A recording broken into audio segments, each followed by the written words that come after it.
Alright everyone, buckle up, because what's unfolding right now between China and the United States could redefine the balance of global power. When Beijing says it's going to curb rare earth exports, they mean it. And when China means business, the world listens. But somehow, Washington still doesn't get it. Many analysts, investors, even politicians in DC still underestimate China's ultimate leverage, not its military, not its currency, but something far more subtle, far more powerful: rare earth dominance. Let's break this down clearly, once and for all. China's advantage today doesn't lie in digging rare earths out of the ground. That era, when China supplied 99% of global rare earths, is over. By 2019, their share had dropped to 60%, and today it hovers around 68%.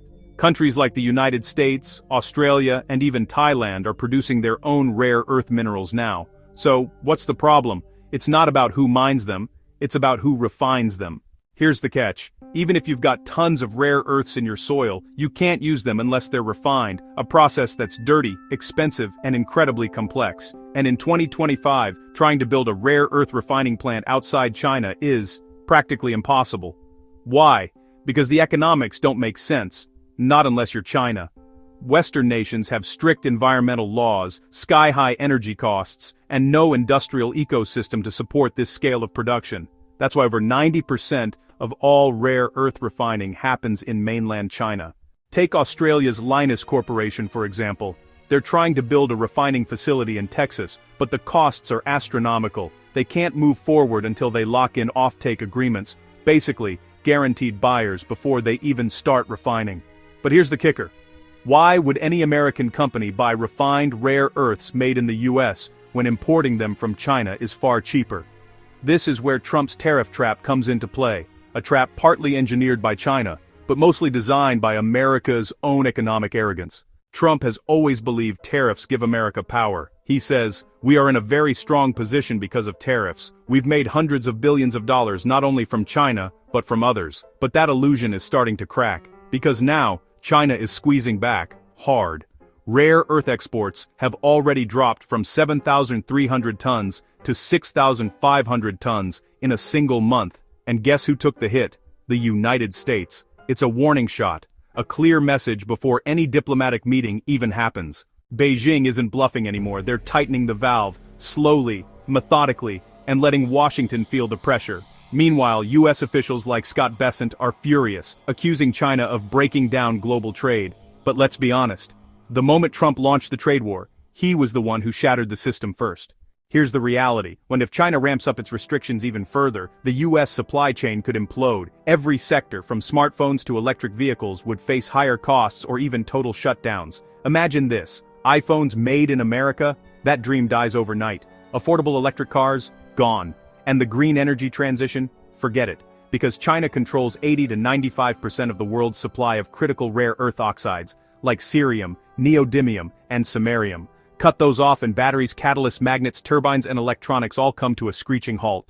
This domino effect would ripple through the global economy. Even if America manages to mine all the rare earths it needs, it still has to process them, and that's where it all falls apart. Processing rare earths involves over 100 steps, and many of those are classified industrial secrets held exclusively by Chinese refiners. What works in China won't necessarily work in America. The chemistry, the techniques, even the waste management, they're all unique to China's geology and decades of experience. Beijing has even banned the export of rare earth refining technology and restricted their top engineers from working abroad without approval. Sound familiar? That's right. It's a mirror response to what Washington did with semiconductors and AI chips. If the US can block China's access to chip technology, China can block America's access to refining know-how. It's a cold, strategic tit for tat, and Washington is running out of moves. Sure, the US can dig up all the minerals it wants, but good luck convincing China to refine them. At this point, Beijing holds all the cards, and that leverage could last for decades. There are more than 20 rare earth projects hoping to start by 2030. But financing them? Nearly impossible. Because China could simply flood the market with supply tomorrow, crashing prices and bankrupting competitors before they even begin. It's a chess game, and China is playing 3 moves ahead.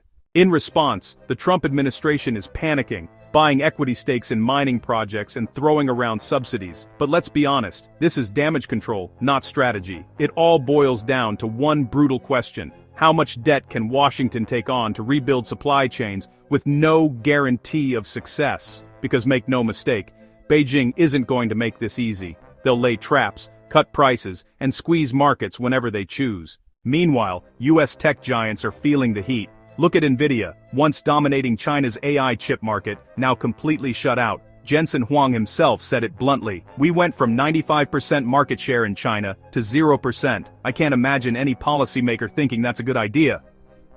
He's right. By cutting itself off from China, the US has handed Beijing the perfect opportunity to build its own chip ecosystem. Now, companies like Huawei are doubling their output of AI chips. In 2025, they made 300,000 Ascent 910 chips. Next year, they'll make 600,000. By 2026, they'll hit millions, and since Nvidia can't sell in China, Huawei will dominate the entire domestic market.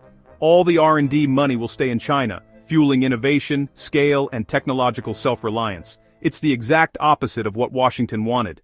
Now tie this back to rare earths. China's new export restrictions don't just affect metals, they affect who can sell, where, and under what license. Even companies like TSMC, SK Hynix, and Samsung could face new hurdles if China decides to question where their materials come from. And remember, TSMC's foundries in Taiwan, which produce Nvidia's most advanced chips, get their rare earths from China. So, if Beijing tightens the noose, the entire US AI industry could grind to a halt. This is why Trump and Besant are scrambling to bring chip production back home.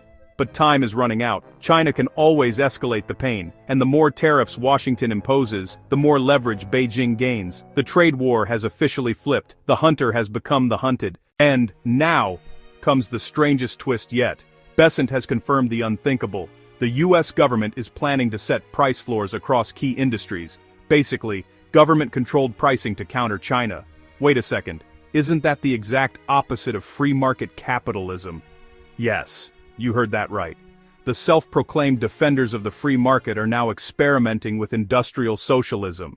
Here's the plan. The US will create a strategic mineral reserve and forward-buy materials to guarantee revenue for miners, using taxpayer money, of course. In other words, a hidden bailout for American industry. It might sound clever, but there are major risks. Price floors distort the market. Buyers will cut demand, sellers will overproduce, and soon there'll be oversupply and gluts that the government, meaning the taxpayers, will have to buy up. And who decides which companies get the higher prices? Who wins, who loses, who gets bailed out? Politics will decide that, not the market. It's chaos dressed up as policy. As one analyst joked, it's like Captain Jack Sparrow steering the US economy, drunk, lost, and without a compass. So, here we are, trapped in a trade war with no exit. China holds the minerals, America holds the debt, and the world watches as the two largest economies drift toward a new industrial Cold War. The real question is, will China keep squeezing rare earth supplies through 20,000 kurpais for 2026 and beyond? And are Washington's price controls genius industrial strategy, or just plain desperation? Let me know your thoughts down below. Don't forget to like, subscribe, and drop a comment if you want more deep dives like this. Because the next few months could decide who really controls the future, Beijing or Washington. Stay sharp, stay curious, and I'll see you in the next one.